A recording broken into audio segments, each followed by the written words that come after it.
India, सच सबसे पहले सबसे तेज।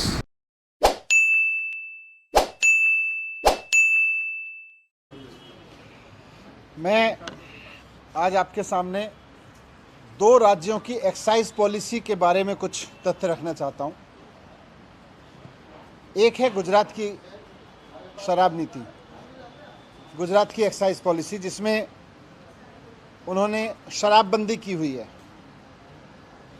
गुजरात में शराबबंदी की हुई है, लेकिन सब जानते हैं कि शराबबंदी के नाम पे ये लोग वहाँ पे हज़ारों करोड़ रुपए की नकली शराब बेचते हैं, सरकार को चूना लगाते हैं, जहरीली शराब लोग पीते हैं, लोग मरते हैं।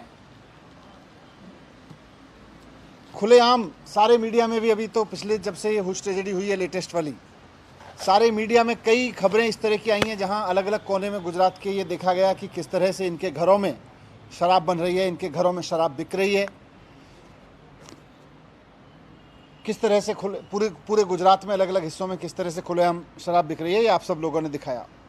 ये सारा धंधा इनके ही लोग चलाते हैं, आपने दिखाया। और ये नकली शराब से मौत का पहला मामला नहीं है। ये लोग कहते हैं हमने गुजरात में शराबबंदी कर रखी है, लेकिन हर दूसरे तीसरे साल ऐसे मामले आते हैं जहां लोग जहरीली शराब पी पी के मर रहे हैं। और फिर जब पड़ताल होती है, मीडिया पड़ताल होती है, तो पता चलता है कि इन्हीं के लोग वहां शराब बेचने और बनाने में शामिल थे।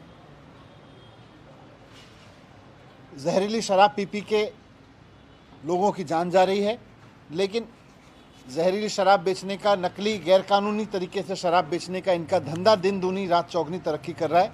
ये मॉडल इन्होंने गुजरात में लागू कर रखा है। दूसरा है दिल्ली में लागू मॉडल। दिल्ली में हमारी सरकार पिछले साल एक नई एक्साइज पॉलिसी लेके आई, एक्साइज पॉलिसी 2021-22। 2021-22 की पॉलिसी लागू होने से पहले दिल्ली में सरकारी दुकानें थीं, ज़्यादातर सरकारी दुकानें थीं। सरकारी दुकानों के ज़रिए दिल्ली में शराब बिकती थी और खूब भ्रष्टाचार होता था उसमें, ब्रांड पुशिंग से लेके और कई तरीके की खबरें आती थी। मैंने खुद रेड कर करके भ्रष्टाचार पकड़ा था वहाँ पे। हमने उस पॉलिसी को ख़त्म करके एक नई पॉलिसी बनाई। दिल्ली में पहले कुछ दुकानें प्राइवेट भी होती थी, लेकिन जो प्राइवेट दुकानें थीं वो इन्होंने अपने ही यारों दोस्तों के नाम पे लाइसेंस दे रखे थे और उनसे लाइसेंस फीस भी कम लेते थे, बहुत कम लाइसेंस फीस लेते थे। और कई साल से लाइसेंस फीस भी नहीं बढ़ाई थी इन्होंने।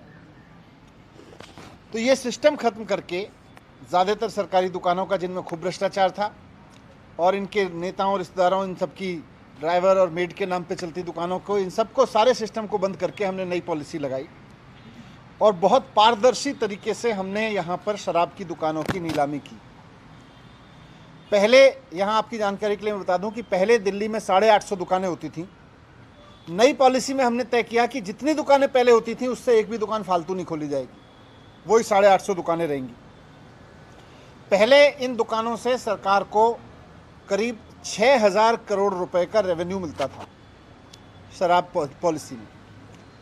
जब पारदर्शी तरीके से इन दुकानों की नीलामी हुई तो दुकानें नहीं बढ़ी, लेकिन पूरे साल में, एक फुल ईयर में 850 दुकानों से 9500 करोड़ रुपए का रेवेन्यू आना था। इस हद तक ऑक्शन गया हमारा, 6000 करोड़ की जगह 9500 करोड़ रुपए। तो इस तरह एक साल में नई पॉलिसी के तहत सरकार की आय 1.5 गुने से ज़्यादा बढ़ जाती, करप्शन खत्म हो जाता। लेकिन नई पॉलिसी आने से इन लोगों ने जो भ्रष्टाचार मचा रखा था वो रुक गया, वो खत्म हो गया। तो इन लोगों ने पूरा प्लान बनाया कि इस नई पॉलिसी को फेल किया जाए। एक एक करके इन्होंने जितने प्राइवेट दुकान वाले आए थे उनको ईडी की धमकी दी, सीबीआई की धमकी दी। तो प्राइवेट दुकान चलाने वालों को, जो सरकार को ज़्यादा रेवेन्यू दे रहे थे, क्योंकि सरकार ने ट्रांसपेरेंट तरीके से उनको दुकानें दी थी ओपन ऑक्शन करके, तो उनको इन्होंने ईडी से धमकाया, सीबीआई से धमकाया। तो बहुत सारे शराब वाले तो, दुकान वाले तो बेचारे, कई सारे लोग तो दुकान छोड़ के चले गए। और आज दिल्ली में जो नई पॉलिसी में भी 850 दुकानें हो सकती थीं, आज दिल्ली में कुल 468 दुकानें चल रही हैं। और 1 अगस्त से कई और दुकान वाले भी, क्योंकि ये सीबीआई से डरा रहे हैं, ईडी की धमकी दे रहे हैं दुकान वालों को, तो ये 468 दुकानों से भी और कम हो जाएंगी। कई और लोग दुकानें छोड़ के जाने वाले हैं। इनका मकसद है कि दिल्ली में शराब की किल्लत पैदा करो। इनका मकसद है कि दिल्ली में लीगल तरीके से बिकने वाली शराब का क्वांटम कम करते चले जाओ। अब मैं आपके सामने एक थोड़ा सा और डेटा रखना चाहता हूँ कि दिल्ली में और बाकी राज्यों में शराब की बिक्री की, शराब की दुकानों की पर कैपिटा संख्या क्या है, उसका एक डेटा है। गुड़गांव में जहां बीजेपी का शासन है, 4166 लोगों पे शराब की एक दुकान है। नोएडा में जहां बीजेपी का शासन है, 1390 लोगों पे शराब की एक दुकान है। बेंगलोर में जहां भारतीय जनता पार्टी की सरकार है, 12,179 लोगों पर एक दुकान है। बीजेपी का गोवा है, गोवा में 761 लोगों पे एक दुकान है। नई पॉलिसी के तहत अगर दिल्ली में मैक्सिमम दुकानें भी खुल जाती तो उसके बावजूद 850 दुकानें भी खुल जाती तो यहाँ 22,707 लोगों पे एक दुकान होती। और आज जब 468 दुकानें हैं तो 41,192 लोगों पे एक दुकान है। इसी से अंदाज़ा लगाया जा सकता है कि ये ईडी की धमकी देके, सीबीआई की धमकी देके चाहते हैं कि लीगल शराब का धंधा यहाँ भी बंद हो और इलीगल धंधे को बढ़ावा मिले, नॉन ड्यूटी पेड धंधे को बढ़ावा मिले, स्पिरिट्स लिकर को बढ़ावा मिले। ये इनका पुराना धंधा था, ये वापस उस धंधे को लाना चाहते हैं। अगर दिल्ली में लाइसेंस शुदा दुकानों की कमी होती है, अगर वैध तरीके से उपलब्ध शराब की कमी होती है तो नकली शराब का कारोबार बढ़ता है, वो इनको फ़ायदा देता है। इसीलिए इन्होंने ईडी और सीबीआई की धमकी दे दे के दिल्ली सरकार के अफसरों को भी इतना डरा दिया है कि अब जो दुकानें खाली हो रही हैं उनका कोई लाइसेंस करने को तैयार नहीं है।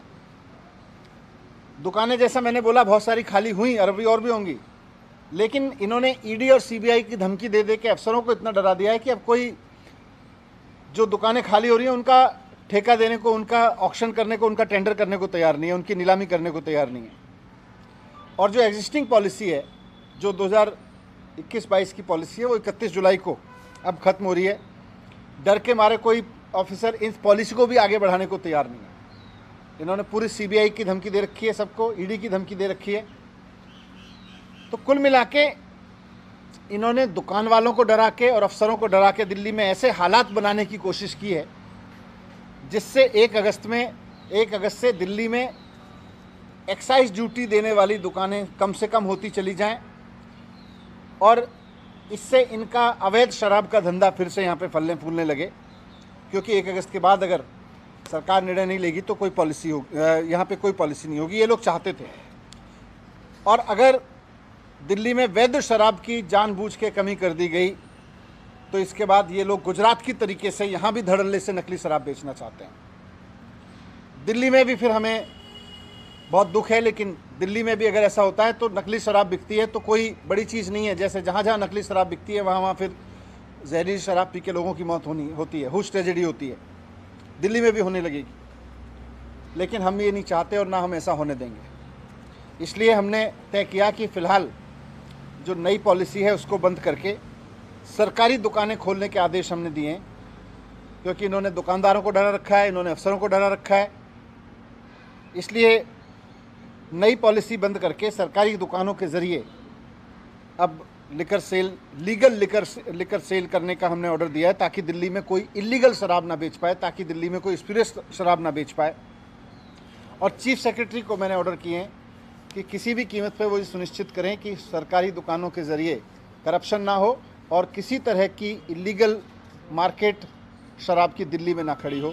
ये मैंने ऑर्डर किया। लेकिन बीजेपी से इस तरह से पेश कर, मैंने उसका रीज़न बताया आपको। ये लोग चाहते हैं कि अफसरों को इतना डरा दो और प्राइवेट दुकानदारों को इतना डरा दो कि उसके बाद में यहाँ से दुकानें बंद हो जाएं और इनका इलीगल दुकानों का धंधा, ये गुजरात की तरह से जैसे हज़ारों करोड़ का धंधा गुजरात में चला रहे हैं और लोग मर रहे हैं, ये चाहते हैं कि दिल्ली में भी ये हालात पैदा हों कि हज़ारों करोड़ का धंधा इनका यहाँ पे चले, नंबर 2 का, और नंबर 1 का धंधा शराब का बंद हो जाए।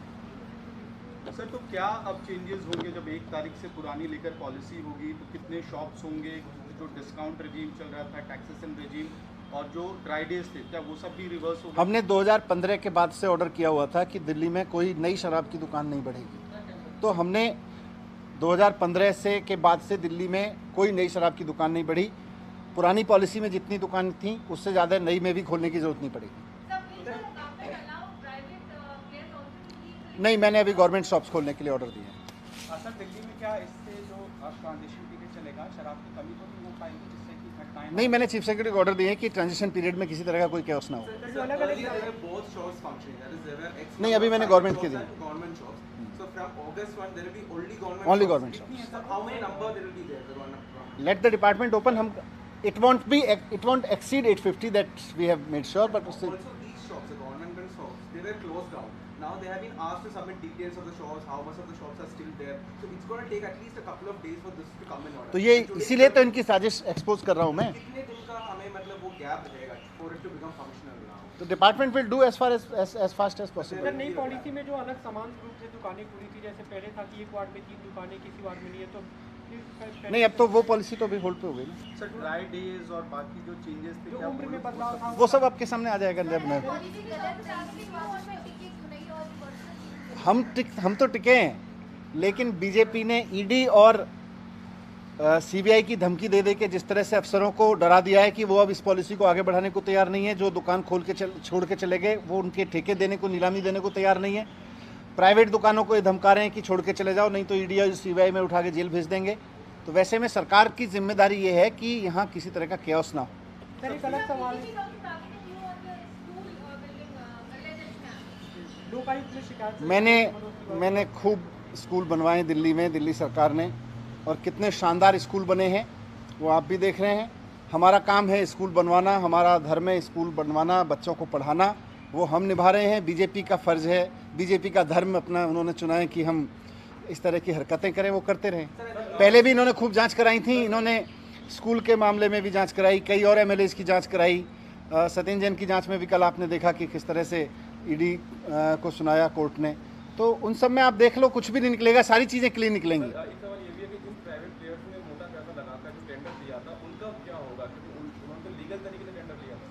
हाँ, लेकिन अब लीगल तरीके से उन्हीं को धमका रहे हैं ना, इलीगल तरीके से। Thank you.